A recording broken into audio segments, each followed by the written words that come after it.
మన దుఃఖంలో దుఃఖాన్ని అనుభవిస్తాడు, మన హింసలో హింస పొందుతాడు, మన ఆనందంలో మన సంతోషంలో కూడా సంతోషాన్ని పొందుతాడు ఆయన.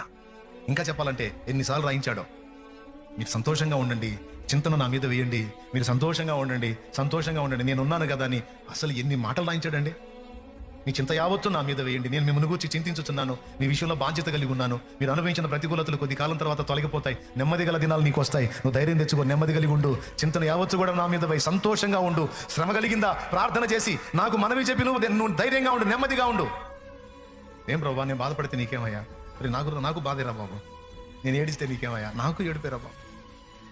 నేను భయపడితే నాకు దుఃఖం రా బాబు, నేను దిగులు ఫీల్ అయితే నాకు బాధరా బాబు. ఎందుకంటే ప్రభా,